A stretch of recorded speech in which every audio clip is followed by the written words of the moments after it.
Brands around the world really need to focus on a new way of telling stories, and that's really fundamental to our business model at WaterBear. We set out years ago when we started the company to really offer a dynamic, innovative, new way of communicating to audiences around the world. We are a free content platform, but with a few twists. In the community right now, we have about 3 million people. People always tell me, we think you've been around for like a decade. We've literally only been live for 2.5 years. Growing a B2B2C company has its challenges. True impact, when you're really running an impact-led methodology, that starts right at the beginning of the process. You need to plan exactly what your intention is, the audience, and what you're trying to. What should I know from you why you are right now at this spot with high commitment to change the world for the better? I got great advice when I was a kid, which was... Bonjour, and welcome to Mission First, the podcast to learn from successful entrepreneurs changing the world for the better. In this podcast, you will learn from entrepreneurs who have already found product market fit and are scaling up fast. We discuss their challenges and the strategies they have applied to make things work. Think of it as a masterclass about business and product innovation, growth marketing, and leadership. I am Gilles Toussaint. I help mission-driven companies exceed their revenue objectives with growth marketing, product-led growth, and LinkedIn personal branding strategies. Today, I'm super excited to welcome Sam Sutaria, CEO of the WaterBear Network. In my own words, WaterBear is a free Netflix made of inspiring documentaries and movies. This podcast is about entrepreneurs changing the world for the better, and their movie streaming platform is about a lot of different people who are changing this world for the better. They have more than 1,000 movies and 600,000 members. Today, we are going to talk about how to set a new standard for impact in media, how to come up with a new business model in streaming, and how they have built a B2B and B2C network and community. Ladies and gents, I'm super excited to start this recording today, right now with Sam. Sam, nice to meet you and welcome to Mission First. How are you?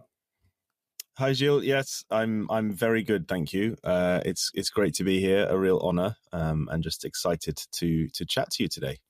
Yeah, the honor is for me. So can you explain me a bit, this is Mission First. What's your company's mission, or what's your mission if you have a different one than the company? I mean, I don't know whether it's good news or bad news, but I think my personal mission is very much the company's mission right now. It's definitely been a labor of love for the last few years. I mean, put simply, we really set out to change the media industry for the better. We really wanted to set a new standard of ethics, metrics, governance, and impact across the global media industry. I mean, WaterBear in a nutshell.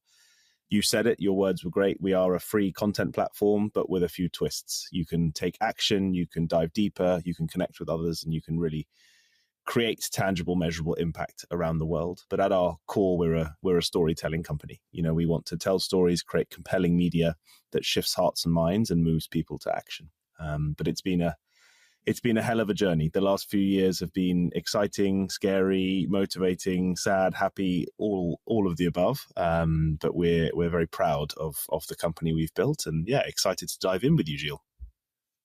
I'm excited too. So usually I interview founders, and I remember in one of my communications, you told me, "Oh, I'm not a founder." And yes, I remember what you told me the first time we met. You were one of the first, or maybe the first employee of the company, right? Oh, yeah. FTE number one. Yeah. FTE number one. So can you explain us a bit, the timeline, when did this, how was it for you to go from first employee now to CEO of the company? Sure. I mean, starting just briefly with our origin story, WaterBear was the brainchild of an incredible documentary maker and business person, Ellen Vindermoot. Ellen is currently chair of our board. She is our founder. She ran a media company in Amsterdam and actually 6 or 7 countries around the world called Off the Fence, which is one of our long-standing partners and shareholders, founding shareholders. Off the Fence specializes in the production and distribution of factual content. And Ellen, over that career, really found, I guess, a little bit of frustration with how some of the media industry practices were shaking out. She was frustrated about always having to bend and twist to advertising and revenues and commissioning editors, and really dreamed of a day where we could have our own network, which championed impact and a new value system. And Ellen was obsessed with this idea for many years, and then we joined forces, coming up for 5 years ago, which feels pretty scary, and came over to Amsterdam and helped Ellen and our founding team at the time really get things going. So our job was to build the first business model, raise the first financing, and make WaterBear, or turn WaterBear from a nice idea into a kicking and screaming baby business, which we did.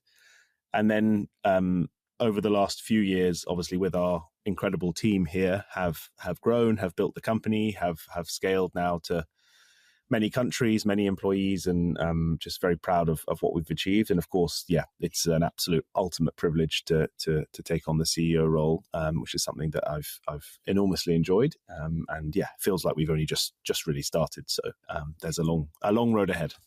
What was your role when you were hired for? I was looking after strategy for the company. So really with our core founding team, really building our commercial model, building our revenue model, and also looking after our overall kind of impact and company strategy, which kind of lent itself quite well to a transition into the overall leadership of the business. What should I know from you, from your experience, your childhood, to understand, why you are right now at this spot with, such a high commitment to change the world for the better? That's a really interesting question. I got great advice when I was a kid, which was, you're never going to be happy unless you do something you love. It's pretty simple advice. And I am very, very lucky in the sense that where I'm at now, I can combine something that fills me with purpose. I absolutely love the subject. I love the role. I have incredible fulfillment, an incredible team, and an incredible mission. I speak from a place of real privilege there, in the sense of, I know that doesn't materialize for everyone. And, it was hard work and dedication and absolute bloody mindedness to make it happen. And it doesn't come easy. But I think that advice as a child was to really follow your heart, follow your passions, and really focus on what you love, and the rest will look after itself, And so back then, my passion was nature, was biodiversity, was conservation, was natural history. Became obsessed with the icons and the presenters of old, Steve Irwin, of course, David Attenborough, and all the rest, and just found myself lost in television, in stories. Stories really were such a support to me as a child.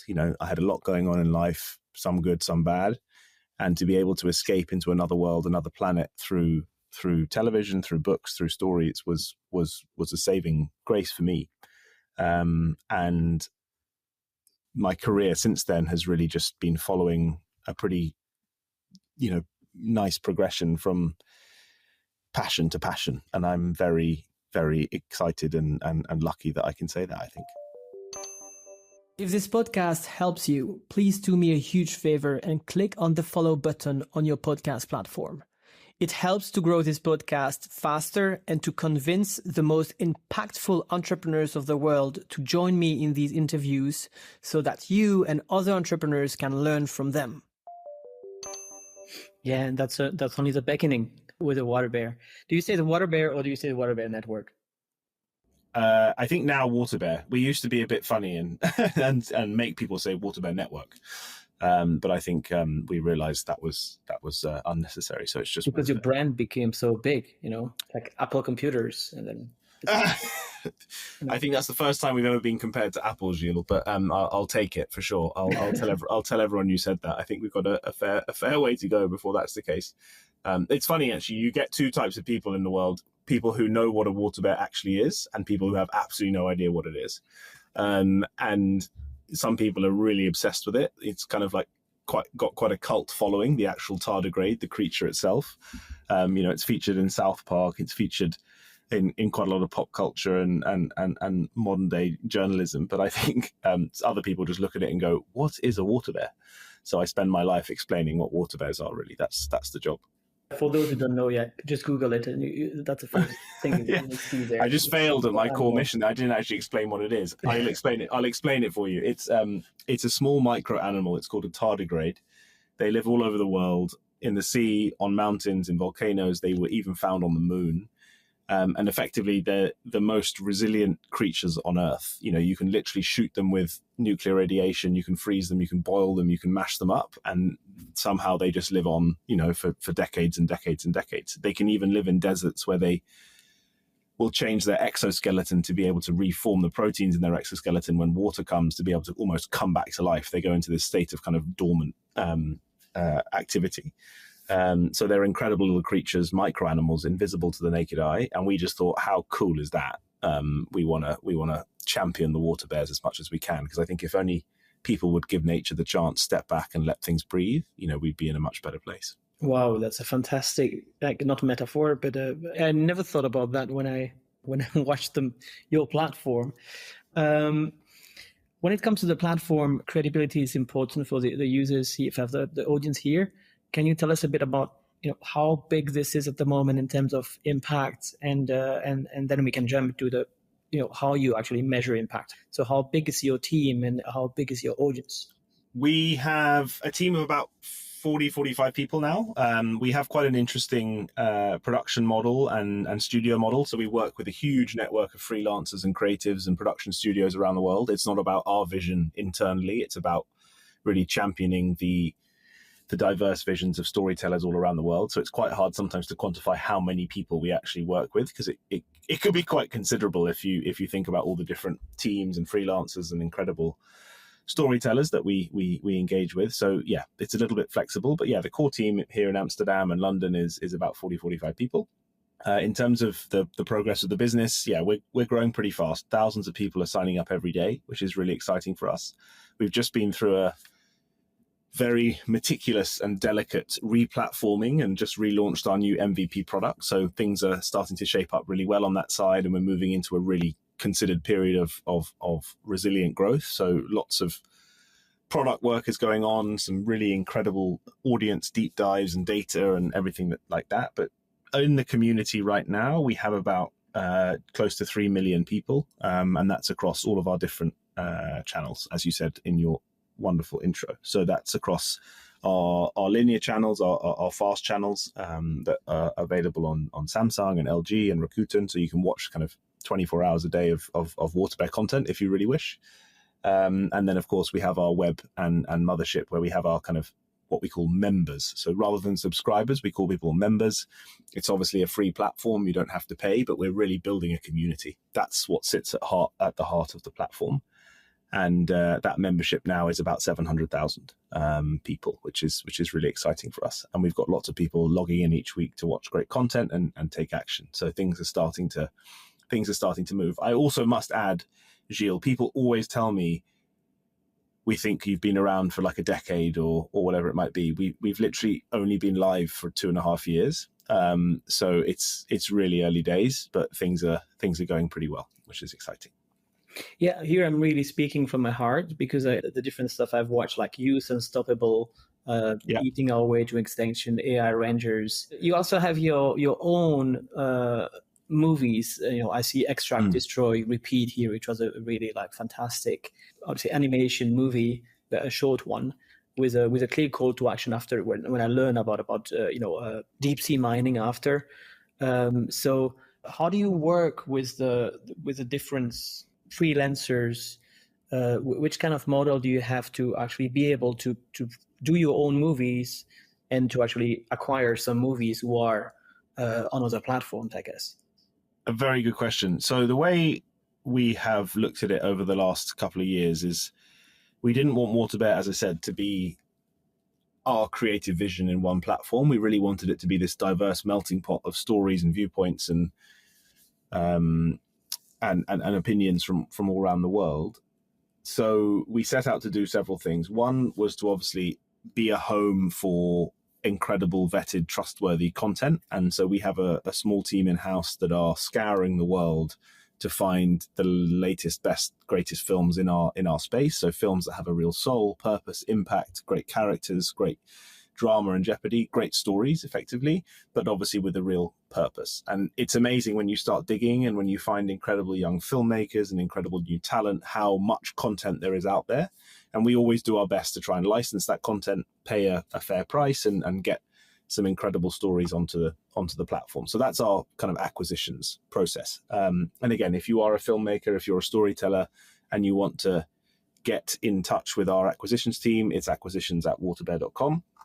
And we want to be the home for that incredible, trustworthy journalism film content that can really shift the needle on certain issues.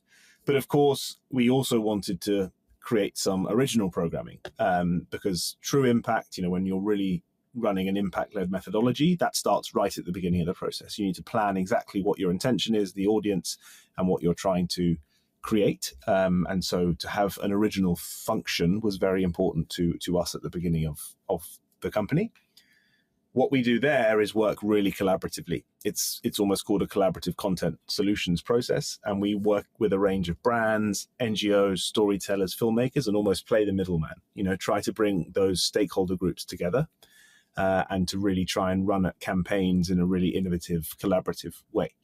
So with a film like Matar, which we launched earlier this year, it was really building a stakeholder group, working with an incredible production studio in London who really, told the story from a place of authentic authorship and lived experience. So they'd really lived through the story that we were trying to tell, which is a value that's incredibly important to us. It's no longer good enough to try and, tell stories where you don't necessarily have that relevant experience. So we really wanted to make sure that remains a core part of our storytelling. And we work with a range of NGOs, we work with incredible storytellers, and we provide obviously the financing and the platform to be able to actually bring that project to life. There's also a role for brands, and that it's a key part of our innovation.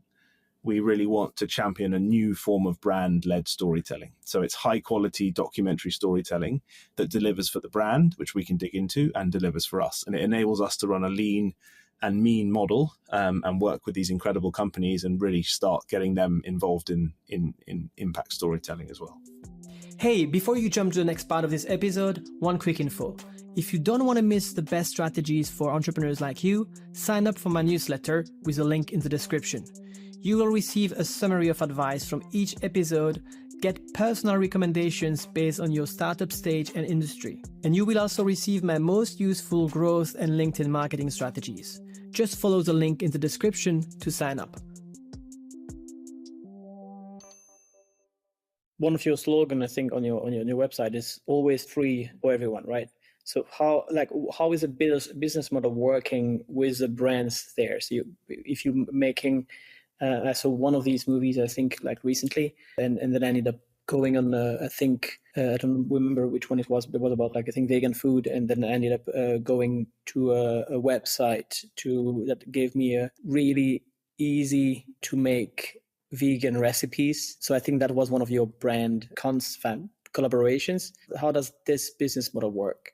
Brands around the world really need to now focus on a new way of telling stories. And that's really fundamental to our business model at WaterBear. We set out years ago when we started the company to really offer a dynamic, innovative, new way of communicating to audiences around the world. And that's what's unique about WaterBear is we get brands who are obviously carefully chosen and vetted. We don't work with everyone to be part of the production process, and it really becomes a co-creation opportunity. So we put a story or RFP out to our network. We have this incredible slate of documentaries and ideas. And what we're trying to do is work with our clients, work with our partners to try and find stories that really suit their mission, but also will deliver editorially for our platform. And that's a really innovative way of funding content. And it's also a really awesome way to work collaboratively, bring stakeholders around a common theme or issue, and actually create some really compelling media in the process. So that's a bit like a brand or like a marketing agency creating something for the brand, except that here you have the network, you know what your audience care about. It's not only about the brands, you make it, I guess, first for the users, because at the end of the day, it's for the brand. That's your strength in there. And does it mean it's your only revenue stream at the moment. You have a team of 45 people, and the only money that's coming in is from these brand partnerships. It's one of our main revenue streams at the moment. Obviously, we're a production studio, so yeah, we're telling stories and working on the partnership side as well. We also have fast channels on the market. So these are the channels that I mentioned before on Samsung and LG and Rakuten and others. These obviously run more of an advertising model, which is generating revenue for us. But really, this is phase one, right? We've got some very exciting new plans building as our product strategy emerges, as we start to scale our community around the world. Really, what we're trying to do there is innovate a new type of business model for media, where we're obviously engaging that community and deeply connecting with them, but delivering a monetization plan that is completely in line with our impact strategy, right? So it's about how we can dovetail the commercialization sustainably of our platform, but in line with our impact strategy. And that's the big piece of work that's on deck for us at the moment. And I'll have to say, you'll have to watch this space, Gilles, because there's lots of exciting new features and functionality coming out on WaterBear that obviously will enable us to grow that revenue side of the company, but in a way that really maintains our values and delivers for the impact side of the company as well. That's great to hear. So in that case, I think you told me when we met the first time that you were raising funding. Yep. So right now, are you already profitable, or what is this funding? Is this funding used for to be able to reach these milestones later on? So yes, we've raised several rounds of financing, which obviously has enabled us to build and grow and get things going. And of course, we're still a very young company, so still using that investor capital to grow and achieve our goals. We will and have a strategy that really is fully focused on this, reach profitability as soon as we possibly can. Right, that's the focus. We didn't want to set out to build a really massive company that is reliant heavily on rounds and rounds and rounds of equity. We wanted to build something that's really truly financially sustainable and that can grow resiliently and grow sustainably. Of course, who knows what the future holds. There's some incredible investors, and I have to use this opportunity to thank the investors who've supported us to date.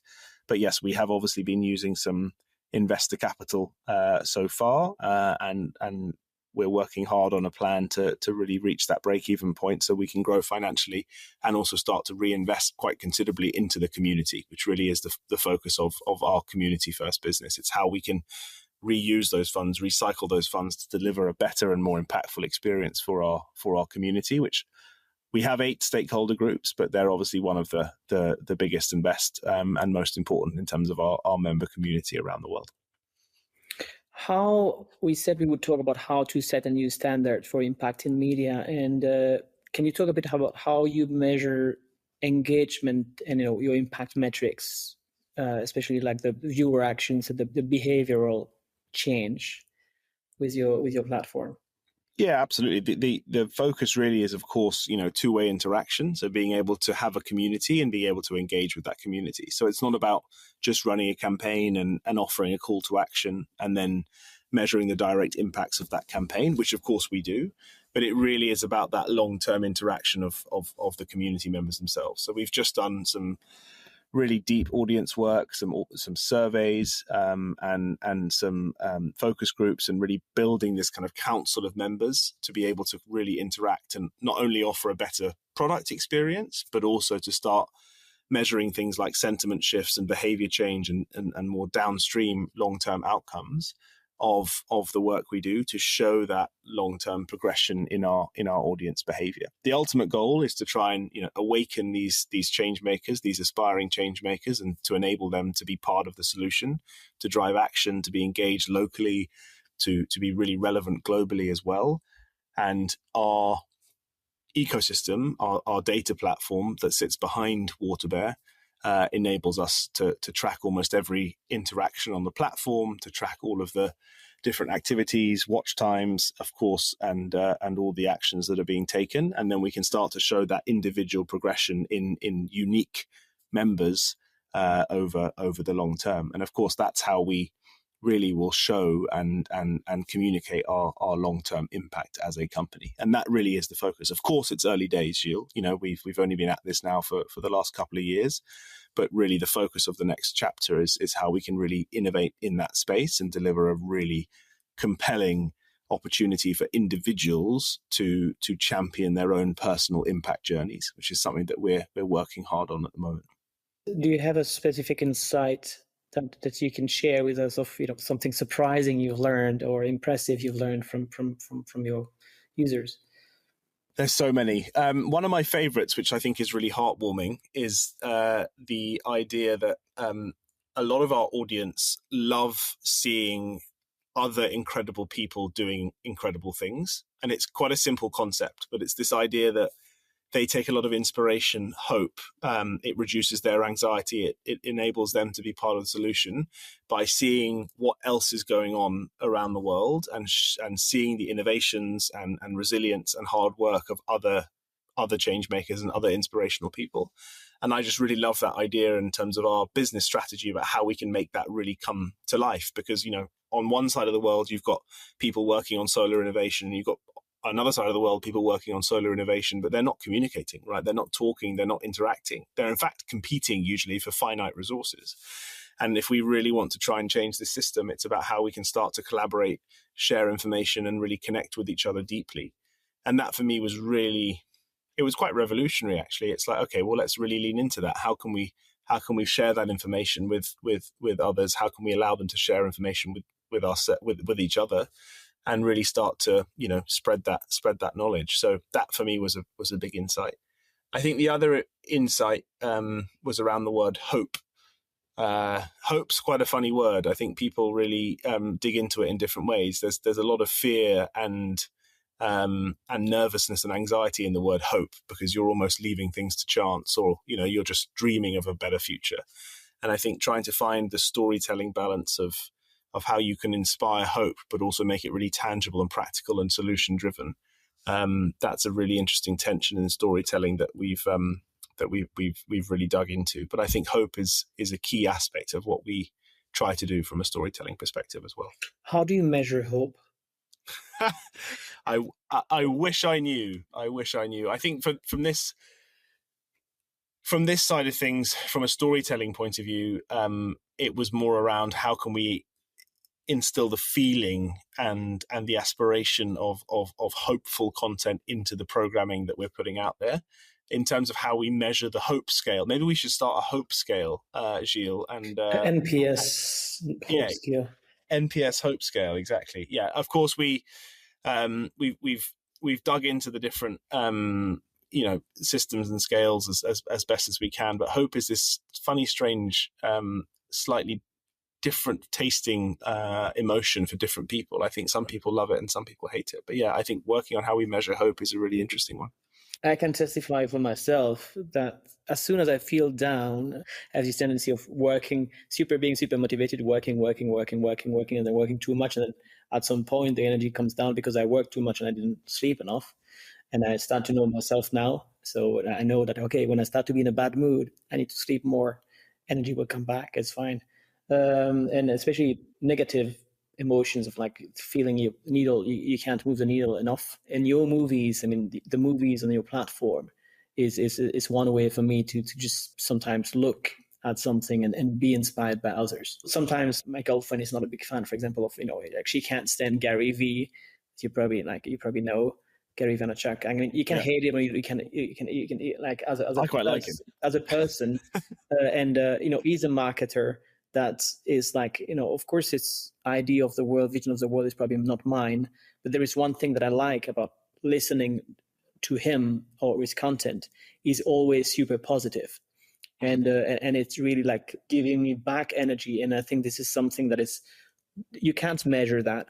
But this is something that is happening when I listen to someone like him, or when I watch all these inspiring movies from your platform. You don't have to convince me on that. I can just say that this is really working, and this is giving me hope, and this is giving me a feeling of belonging to something.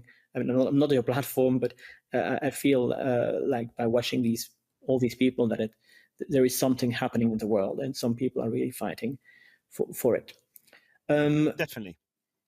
when it comes to the new business model, we talk about it. Let's talk about the building a B2B and B2C network and community. What are your advice for the audience here who are trying to, starting their own companies and they dream of building the community B2C, B2B? What are your advice there? Because you grew very, very quickly. We've definitely made some mistakes and learned along the way. I think for us, obviously, growing a B2B2C company has its challenges. I think for us, there can be a real tendency in a media landscape to try and operate through a kind of church and state model, in the sense of, you keep your commercial team over here and your editorial team over there.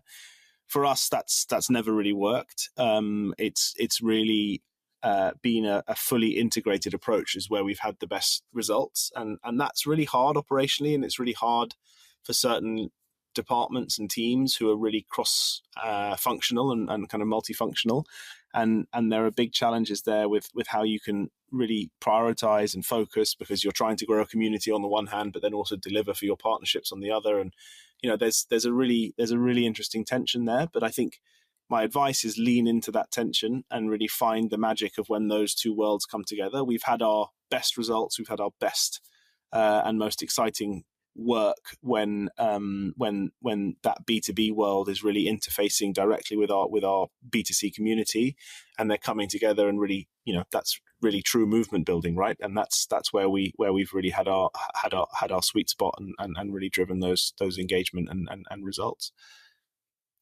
When you said, super interesting, when you say this fully integrated approach, what are the best results you're referring to right now with this B2B interacting with B2C?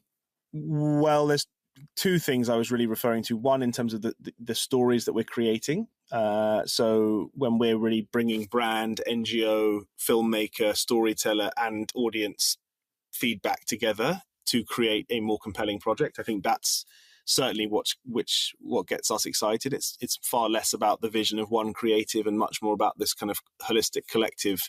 What's the problem we're trying to solve? What's the impact we're trying to create? And how do we get there together as a group? Hey, just a 10-second break to tell you. I just released a free video presentation to explain the 3 key strategies I use to get 7,500 change makers to follow me on LinkedIn and to reach more than 1 million people this year with my posts. It's free. Just follow the link in the description to download it. We've got some really exciting projects coming up with some of our long-standing brand partners like Jack Wolfskin, and some of our big foundation partners like Foundation Conservation Carpathia, and how we can bring those two worlds together because they have a shared goal. And that for me is something that I really want to champion more and get more and more people around the world doing. Don't just try and produce content for a client, try and bring other collaborations, co-produce, co-finance, really work as collaboratively as you possibly can.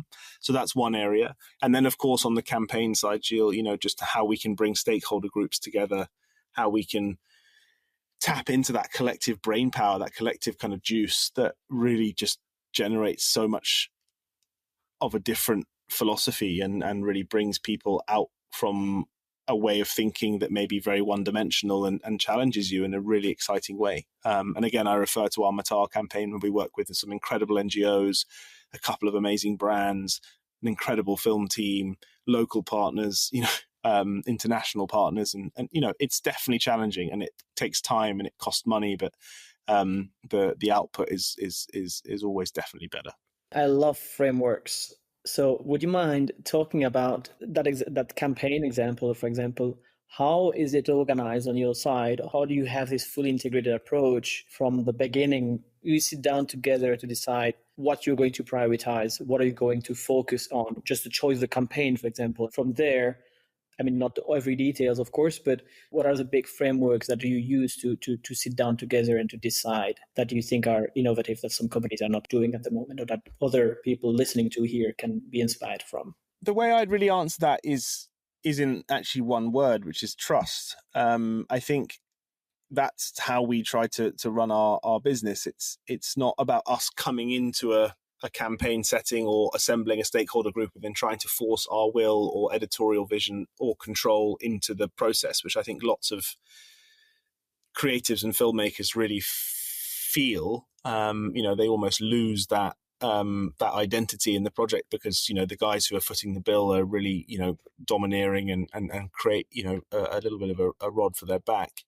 I think for us, it's about really taking time in the early days to find the best trusted partner who really knows the subject, and then really empowering them to make the best film they possibly can. Now, of course, we offer our opinion. Of course, we offer feedback. We have creative reviews. We have all the things that, you would normally do. And I'd like to hope add value.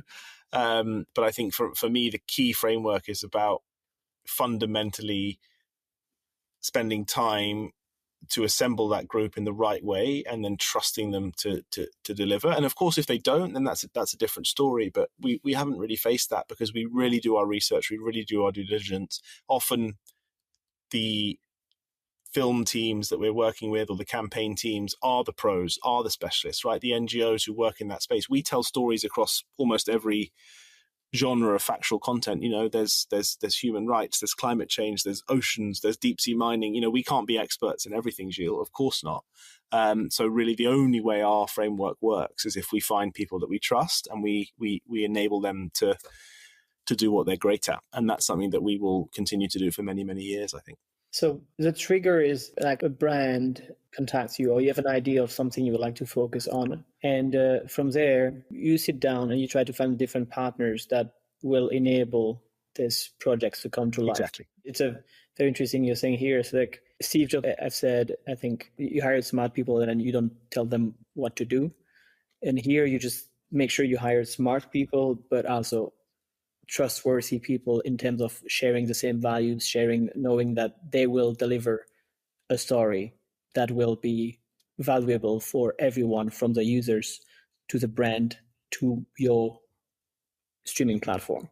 I mean, I'm again honored that you brought up Apple and Steve Jobs in this interview, Gilles. But I agree. We've had funny conversations in that ilk with some of the Googles and Apples of the world, where it's like they just hire incredible people and they let them figure out their own job descriptions. I mean, we're not quite there yet, but I think in terms of the model, it's value alignment, right? As long as you find the brand who really understands what we're trying to do from a values perspective and is not trying to figure out how they can shoehorn brand placements and product placements and all stuff into the film. As long as you find, and that's what our role is, right, is to play that connector and facilitator from a production process, and of course provide the wrapping and financing and expertise, particularly in impact, that really makes the project come to life. But you're absolutely right. I mean, finding trustworthy partners over the long term from all around the world is the core of our network. That's right. Why actually sometimes we do like the phrase WaterBear Network, because it's not just a media network, right? It's a network of NGOs, over 150. It's a network of people. It's a network of filmmakers, storytellers. There's just networks on networks. And for me, networks and communities, that's the future of everything. Relationships, right? That's really the definition of humanity in my view.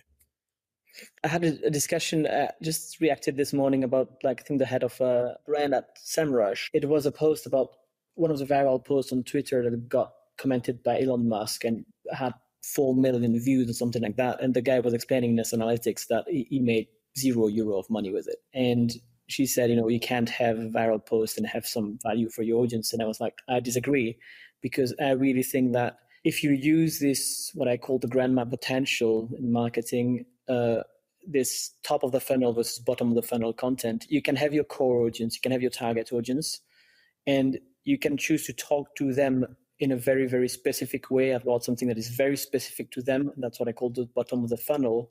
But then you can take that audience, and there are probably some stuff that they're interested in that are actually interesting for the masses, and you can explain it and talk to it in a very simple way. And that's a way to attract, to have a content that has the potential to go viral, even though if it goes viral or not. Do you have some kind of framework like that in your in the way you approach your content as well, that you want to have some content that it's very, very specific for some audiences, and also some content which is more, for everyone? Yes, in a word. I mean, I think we're really getting into that nitty-gritty as we speak. I think the last couple of years has been a lot of testing and learning and, try this, try that. You already mentioned extract, destroy, repeat, right? Let's try a animation in the style of, Family Guy or Rick and Morty or whatever it might be. And let's attack a slightly older skewing middle-aged male demo. and it worked, right? Suddenly we had this big influx. Well, let's create a film. Did it work? Yeah, because I love the movie, but I was wondering about. I mean, I wasn't calling you middle-aged, by the way, Gilles. But no.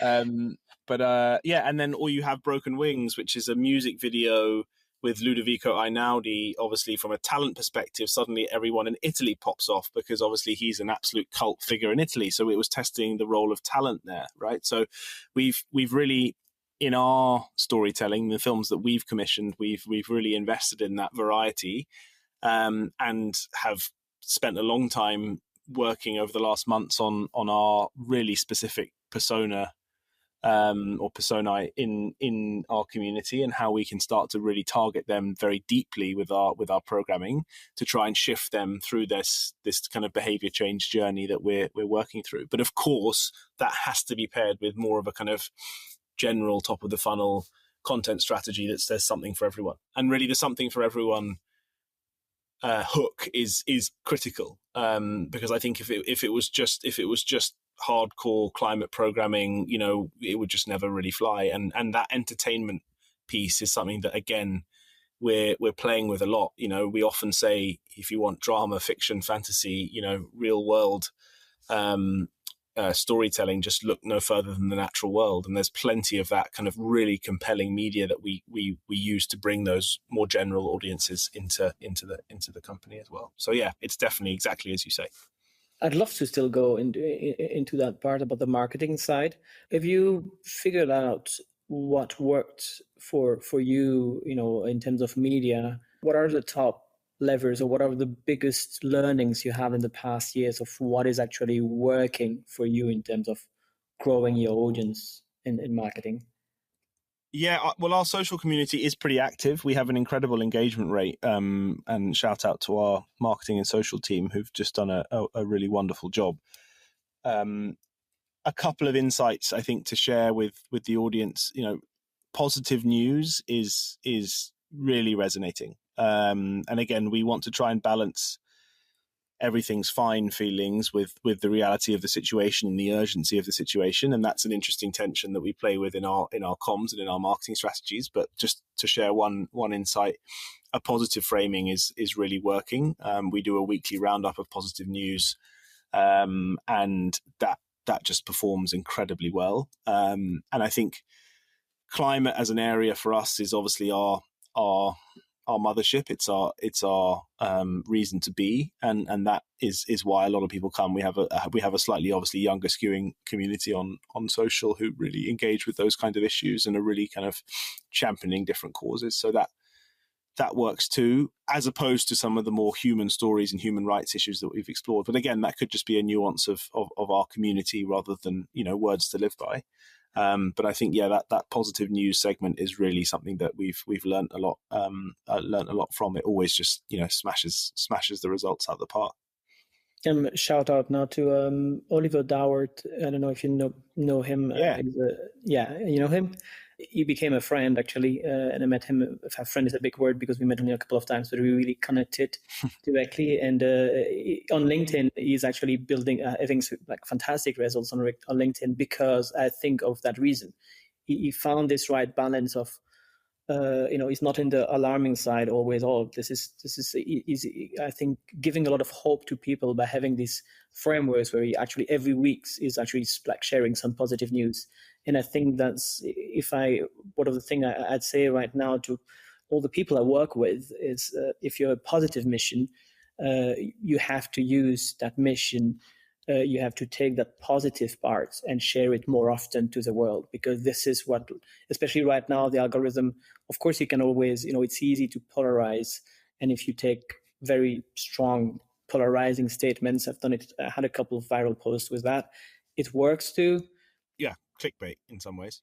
Yeah, and I mean, clickbait, I think it's important. I think it's important what you said. You have to hook the audience. So I think it's fine to use some clickbait stuff on the hook part, but then everything you develop behind, if you only use it to polarize people, it works well for the algorithm, but the what you reap from that, the results you reap from that, are not usually what you expect to.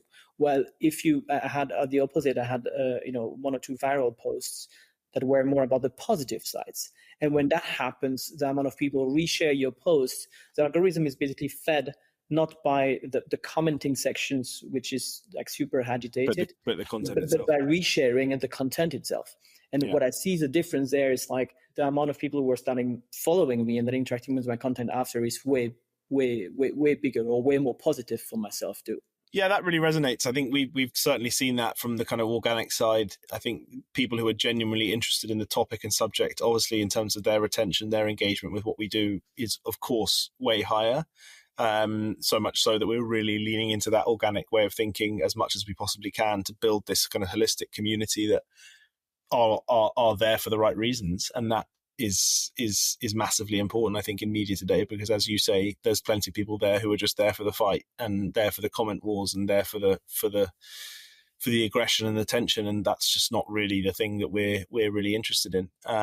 We have some obviously interesting moments, as any digital media company does. Our inbound comments are usually lovely and really the ones that keep us going. We often each day just get so many wonderful things sent to us of just like, keep up the good work, we're rooting for you, you changed my life, and you supported this, and that really, one of the things that I take a lot of energy from. One of our lovely team members always shares the highlights of the comments with the rest of the company, which I think is a really important thing to do. Yes, and I think that's something that it's the small stuff that really goes a long way in a team. So as an advice for everyone, just make sure you have someone who will always do that in your team, because you think sometimes it can seem mundane or very easy to do and not so important, but actually it is important, because you might be in a bad day and actually one of these comments is usually what pushes you, what putting you back on track. Yeah, I can't stress enough how important that regular touch point is internally. So, you might be a great company communicating externally, or even working communications, but we've still made so many mess ups in terms of how we actually tell that story internally, which is a different audience, and it's the most important one. It's the team, and really making sure that you nail that regular cadence of communications in the right tone, in the right way for everyone who's working super hard is super important. And we've started an internal newsletter now, which I think is starting to really land some of the incredible, and even who I'd like to think know pretty much what's going on across the company, still read it and go, bloody hell, that's amazing. We've done so much in the last, few weeks. And I think that's super important. How often is that newsletter? Once a month. Yeah. Once a month. Oh, that's great to hear. That's so I can only be 100% supporting you on that. What has been the hardest for you in the past years? I mean, I'll reel off some of the usual ones. Fundraising, of course. It's never easy when you're a young company. I think media is a challenging one. Lots of investors look at media with a squinty eye. They kind of go, "Oh, I like the sound of this, but I'm not sure about it necessarily." So yeah, again, a big offer of solidarity to all the media entrepreneurs and founders out there. I think, really go after people who understand media. That's my one piece of advice. We've been incredibly fortunate because obviously impact is our soul, it's our DNA. And so we've tapped into an incredible network of impact investors who are really excited on the industry changes that we're trying to make and the impact that we're trying to deliver and the impact measurement side of of our business. But yeah, of course, fundraising has been difficult, particularly the last 12 months. I mean, the VC market has really changed. Some say back to the level it should be, i.e., if you survive this and work through that, then you're really onto something. And I can kind of proudly say we are doing that. But it has not been easy, Gilles. I will be honest. And again, I thank our incredible team for sticking with us through some time lags and delays and changes that we had to make. But that's life. That's building a young business. I think. What's your advice for this tough phase you went through? Probably have learned a lot as a CEO. What would be what's the learning or the advice you could give to the people listening to it in terms of fundraising? I'll see how PC I can be here. I have learned a lot. We have learned a lot. We really enjoy fundraising, actually. And I think that's my first piece of advice: is turn it into something that you really love, and find the joy in it. Don't think of it like your after school activity and your mum making you do your homework while running the company in the day. I think that's a recipe for disaster, because you start to think, oh God, why am I doing this? It's part of the job, right? I know it's a simple thing to say, but it really is a framing that's really helped me. It's like, this is actually the job, right? It's not like I want to get on with the job now. No, it is the job. And I think founders and CEOs need to remember that and think about it, because it has helped me during those darker times. I also think really listen to the market, really humbly take on feedback, and don't be afraid to change things while the plane is in the air, so to speak. You might have put together the best data room ever, the best business plan. You might have done all of your, you might have gone through your deck 10 times, checked everything, and then one investor will come back and say, have you thought about this? And you'll be like, I've just finished everything. And then, but really, really listen, because 9 times out of 10, if you're pitching someone, you're pitching them for a reason, and they have good advice. And don't be afraid to make changes throughout. Obviously, just make sure your file and document management is up to speed, so you're not sending out different versions of everything, as we sometimes did by mistake. But really, I genuinely mean that. I mean, things change. Fundraising can take 6 months. It can take 12 months. The business will have completely transformed over that time. Like for us, we'd set up a whole new business unit. We'd hired new people. We'd made more money. We'd changed things, and it took us a while to get into the rhythm of making sure that everything was as up to date as it possibly can. And I think lots of people miss that. They think, okay, I've put together my sexy pitch deck, my data room's ready, my financial model, and then they sit on it and they try and pump it out for 6 months. I think you really have to be as agile as possible in the fundraising process. I think that's something that we really, really took to heart. May I ask you, what's the big thing you had to change? Yeah, I think in short, tech really was the big thing. We were fundraising while re-platforming the whole company, which was ambitious, because everything was shifting, right? Full data migration, complete pivot, new dev partner, new team internally. And it was just kind of funny, because everything was adapting so quickly, and we literally just couldn't keep up with the progress that was happening in the company, and making sure that we were telling the right story to prospective investors. So that was a big change. And of course, look, the market this year, has been tough, right? So we had to scale down a little bit. We had to make some difficult decisions and ruthlessly prioritize what our focuses are. And that's saying something for someone like me who loves to do a lot of different things. But yeah, ruthless prioritization, I think, is definitely something that I would also offer. What is the best advice you've been given as an entrepreneur? Wow. That is a hell of a question. You have to give me a second to think about that. Find people in your life you can share stuff with that have nothing to do with the company. I think we found our leadership team, we were working so intensely together. There was lots going on. We were always talking to each other morning, noon and night. And I don't think enough of us had someone we could go to just to go and shout or scream in a pillow or talk about what you needed to talk about. I mean, a coach, yes, but almost just a friend or an independent person or a family, and not even a family member, because they'll always go, "Oh, it's all right, darling, that's fine," all that kind of stuff. But someone independent, genuinely independent, who you can go and share, and just shoot the shit with, to be honest. Because I think that when I found that person, it was really, really good, and everything was in my own head for a long time. But I think really find that external counsel, and that's not a board member, that's not an investor, that's not it's really someone who's truly independent, who has no agenda other than just to kind of hopefully offer their opinion. I think that for me was the best thing ever. And just embrace it. I think people always used to laugh at me, Gilles, because one of my favorite sayings was, "We're almost there." I use every day. It's like we're almost there, guys. We're gonna get there. And if you have that attitude, you're just never going to be happy, because there's always something else. So I think, that's why we were talking about meditation earlier. I mean, being a bit more present with it, I think, and just enjoying the steps rather than the journey, for sure. I think we have a lot of similarities, because I tend to be like that, to never be happy, to always be happy but never be happy, almost there. Exactly. Yeah. But look, but don't lose that, of course. But sometimes it's okay just to acknowledge where you are. But of course, that quest for continuous improvement is something that I think all entrepreneurs do need, for sure.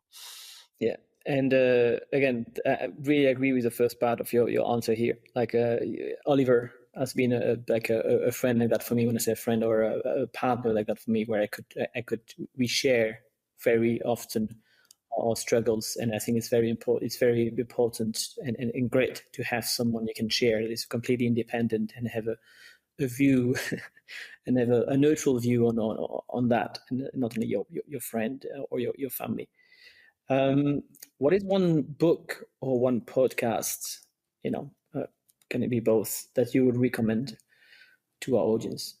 The book I'm reading at the moment, I think, is really fascinating. It's called The Creative Way, which is by Rick Rubin, who's obviously the iconic music producer. And he just really shook my mind in a great way, because I think he came from a place of very little musical ability, said very respectfully, and he was a non-technical producer, but then ended up building a career working with some of the best musicians of our time, and launching an incredibly successful record label, and just being an absolute maverick and pioneer in the space. And I think a lot of founders and CEOs and execs should take a lot of learnings from that, because it's about making other people's lives better and bringing the best out of them, and really shifting from the I space into kind of the space of others. And I think that has helped me a lot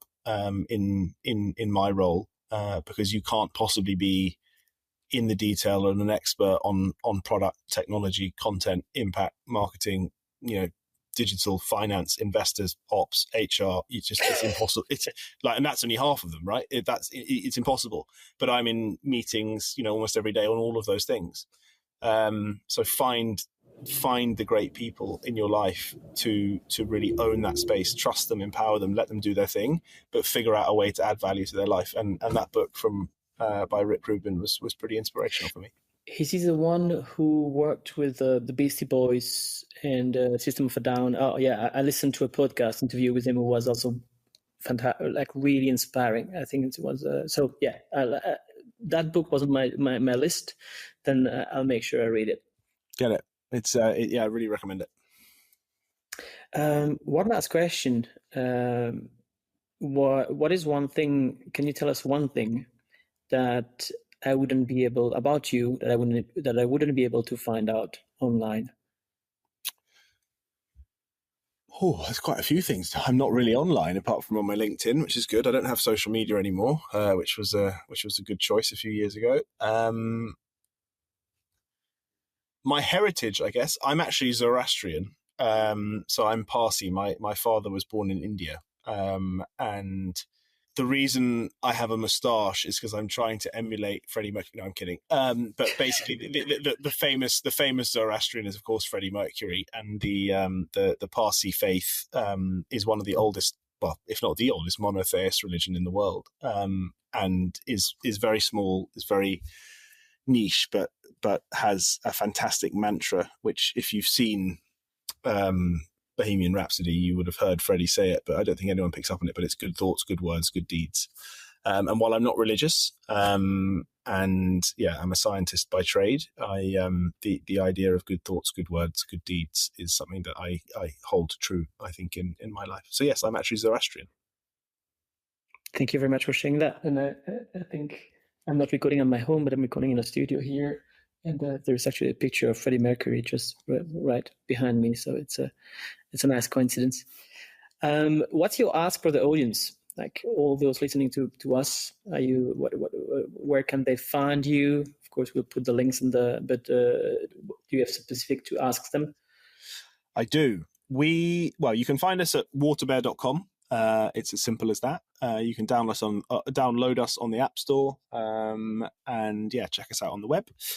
The ask is, we are going into a big phase of community building, and that obviously requires two-way interaction with the community. We just did a big survey where we had thousands of replies. It was pretty overwhelming, actually.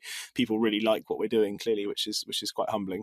But if you are interested in what we've discussed, if you're interested in film, if you're interested in narrative shifts, behavior change, impact, media, technology, how we use product to drive action, we'd love to hear from you. We'd love to work with you. We'd love to interview you. We've just done 50 user interviews and non-user interviews. So we're doing quite a lot of really cool stuff.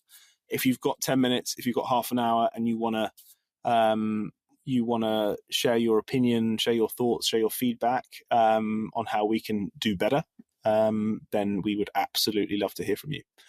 If you want to get in touch with Sam, as he just suggested, just go to waterbear.com, scroll down to the bottom of the page, and click on the Contact Us button. Thank you so much, Sam, for this interview and all your insights. It was mind-blowing. I had a really good time. And I wish you all the best with WaterBear Network. WaterBear, I'm sure we'll meet again, for sure. And I wish you a great day. Thank you, Gilles. It's been an absolute pleasure. Hey, if today's episode was useful, share it with your entrepreneurs' friends so that we can all have a bigger impact on this planet. And give it a 5-star on Apple Podcasts. That will make my day. Thanks so much in advance. Have a nice day.